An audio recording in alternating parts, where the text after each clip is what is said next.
In the heart of New York City, billionaire businessman Richard Cartwright always had one rule: his daughter should marry someone of equal status.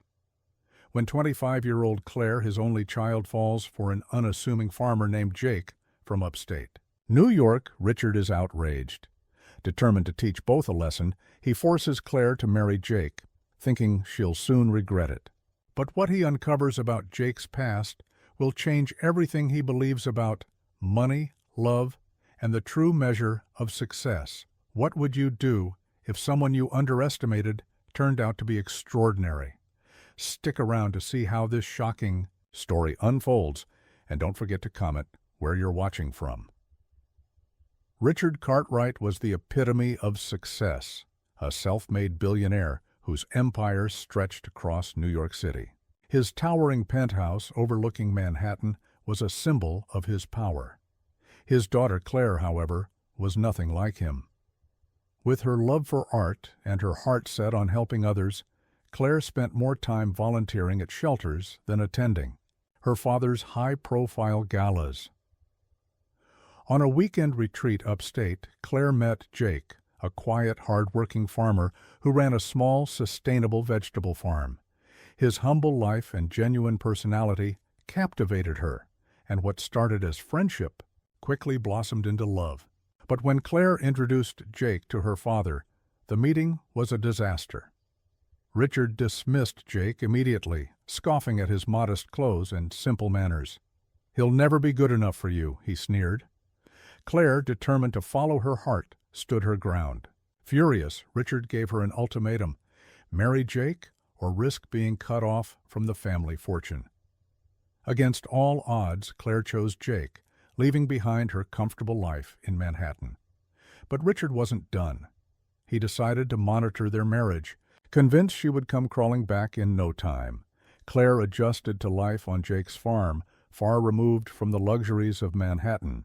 She woke up to the sound of roosters instead of bustling traffic, traded designer shoes for muddy boots, and learned to appreciate the charm of a simple, honest life. Jake, ever patient and kind, taught her the intricacies of farming, how to plant, harvest, and tend to the animals. For Claire, every moment was an adventure, and she found joy in the smallest things, from baking fresh bread to watching sunsets over the fields. Back in New York, Richard was certain she wouldn't last. A month, he had his assistant report on Claire's progress, waiting for the call that would confirm his prediction. Instead, he was shocked to hear that Claire seemed happy, perhaps even thriving. Still, Richard wasn't satisfied. To him, Jake was nothing more than a distraction, holding Claire back from her true potential. Determined to expose Jake as unworthy, Richard dug into his background, hiring private investigators to unearth anything he could use to tear him down. But what Richard discovered wasn't what he expected. Hidden in Jake's past was a truth that shook the billionaire to his core. Richard's private investigators worked tirelessly, scouring every detail of Jake's life.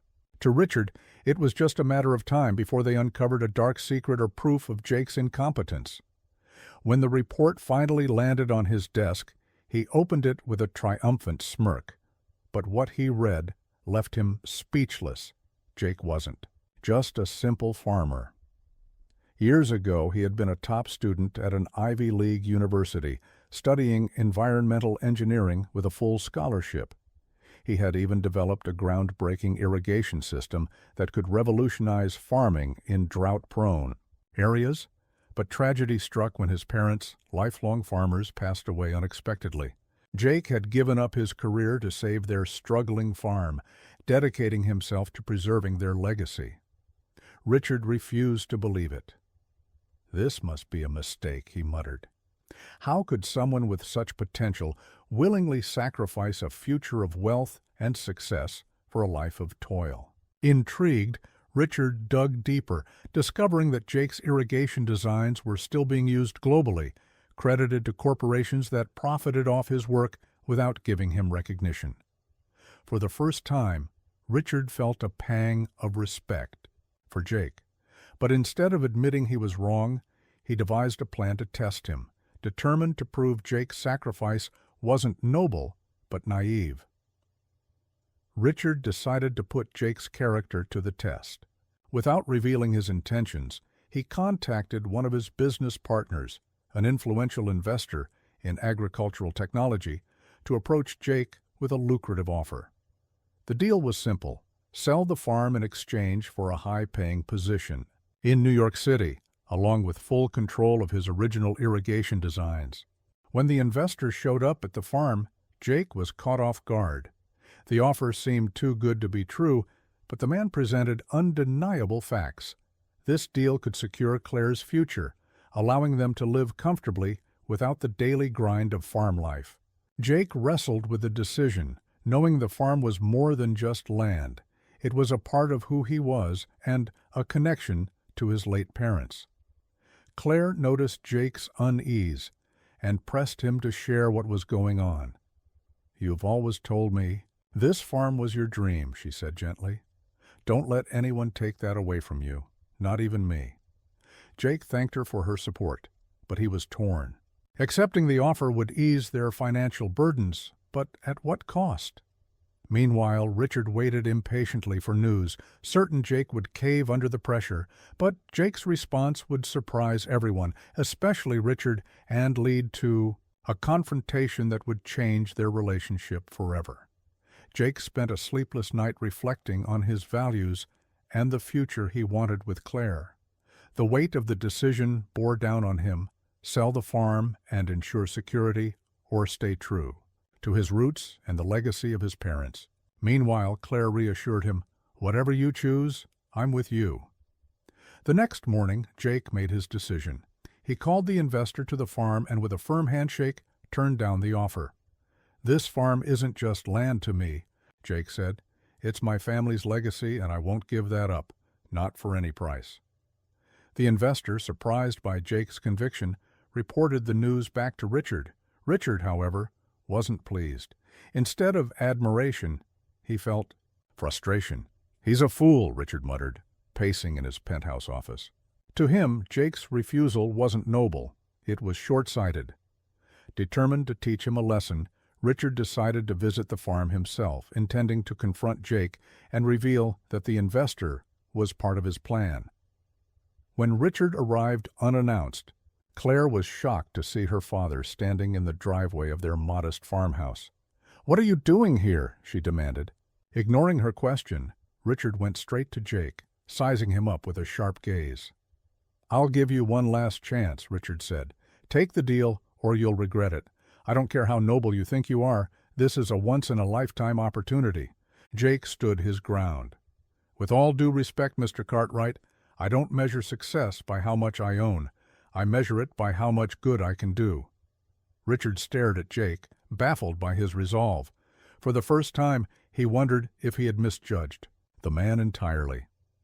Richard stayed for dinner that evening at Claire's insistence, though the atmosphere was tense. He watched Jake and Claire move effortlessly around the kitchen, preparing a meal together. Their connection was undeniable. Every glance, every smile spoke of a bond deeper than anything Richard had witnessed in his high society world. For the first time, he wondered if he had been wrong about Jake, but his pride wouldn't let him admit it. During dinner, Jake surprised Richard by bringing up the investor's offer. "I know you were behind that," Jake said calmly. Richard stiffened, but Jake continued. "I don't hold it against you. I understand why you thought it was the best option." Richard's fork paused midair, surprised by Jake's lack of anger. Then why refuse? He asked, genuinely curious. Jake leaned forward, his voice steady. "Because I believe in building something meaningful.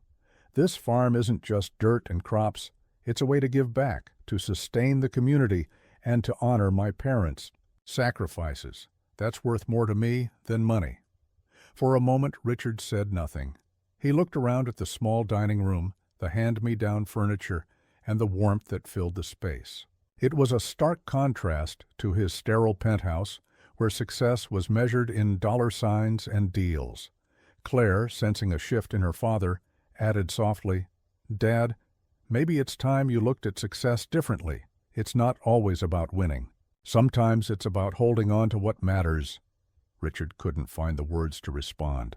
For the first time in years, he felt unsure of himself and of the values he had built his empire on.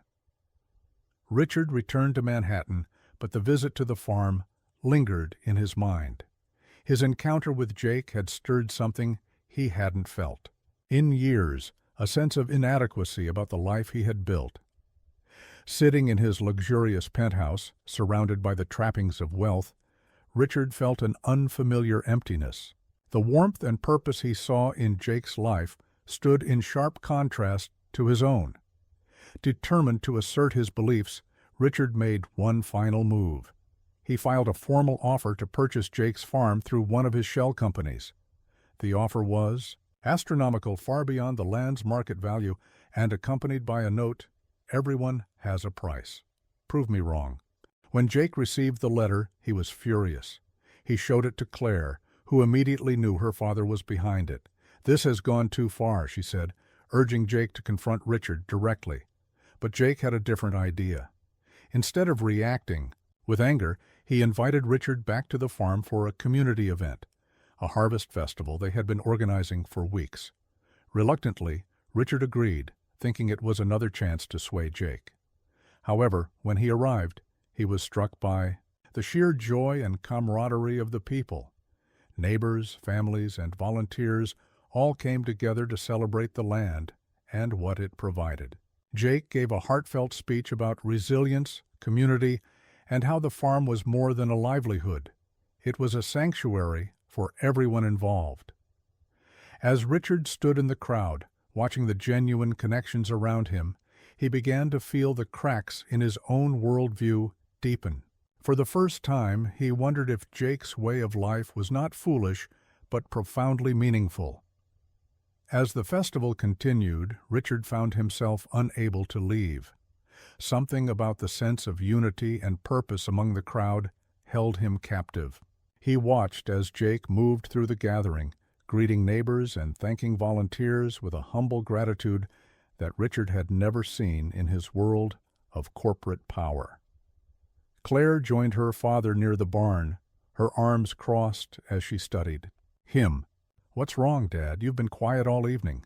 Richard sighed, struggling to find the words. "This isn't what I expected," he admitted. "I thought Jake was just simple. But there's something here, Claire, something I've never experienced in my life."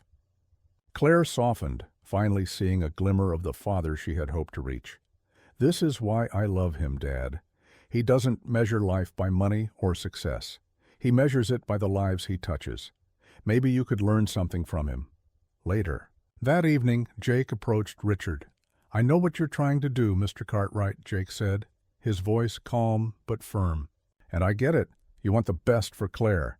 But this farm, this life, it's the best I can offer her. I hope someday you'll see that."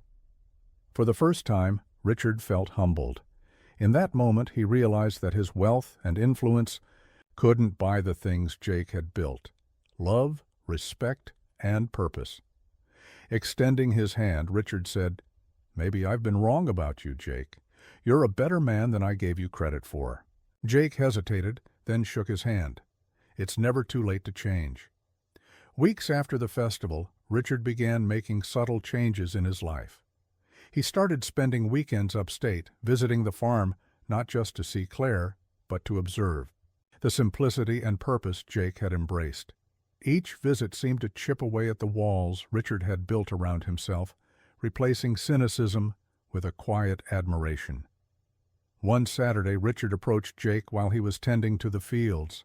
"I've been thinking," Richard said, adjusting his tailored jacket awkwardly in the open air.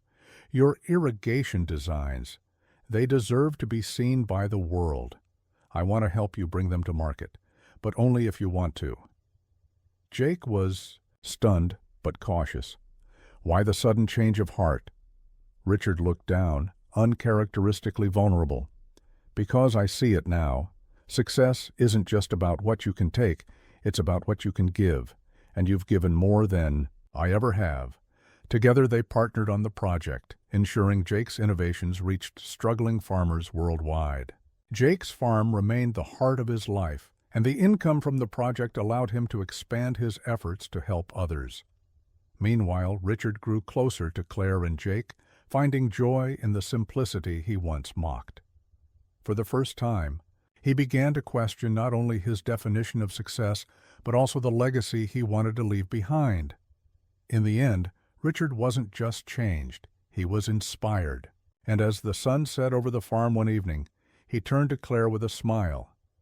"You were right all along," he said. "I've spent my life chasing the wrong things.